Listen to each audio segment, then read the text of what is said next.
Buddha's first noble truth.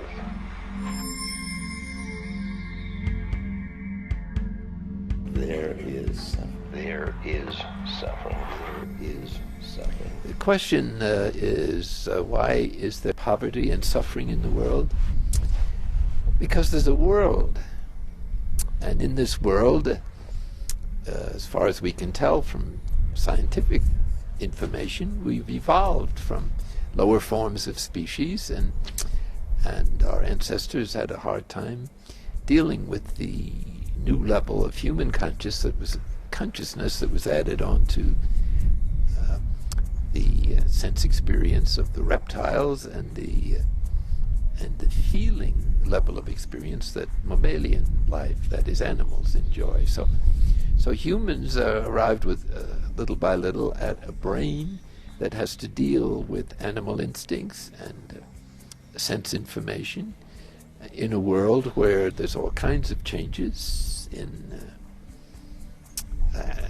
daily life, weather, atmosphere, sources of supporting oneself, and so on.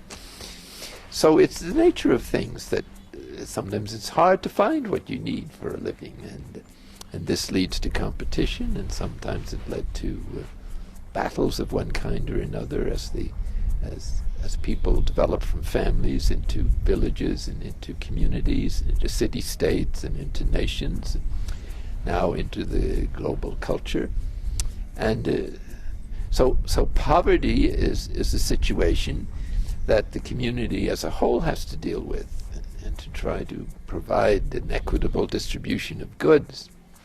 And since not everybody sees life that way, but is kind of self-centered and interested in protecting themselves and their family or their group, the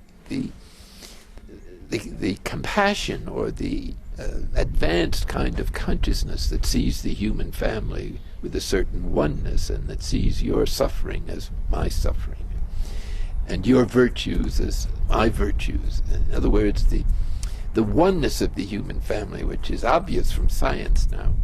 Everything is interconnected and everything is interdependent.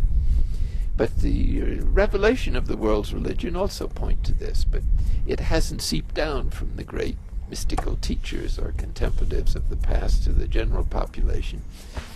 That individualism that is selfish just doesn't work, and that just by being human, we're totally individual and social at the same time. So that means everything you do or I do affecting everybody else in past, present, and to come. Some physicists, cutting-edge physicists, say you can't even have a thought without affecting everything in the universe instantaneously. So if you accept the whole Big Bang theory, everything comes from that first trillionth of a second and has evolved with extraordinary circumstantial arrangement, so that the planets and the other elements occurred, and then life began, and then it developed.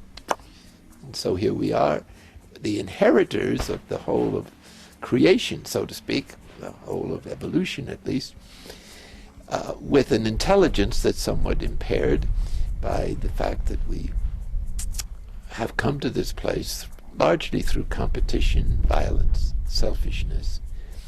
And we haven't learned yet that happiness is going to be found not in fighting each other, but in joining hands and trying to climb out of this swamp of human selfishness that we find ourselves in, instead of fighting over the real estate.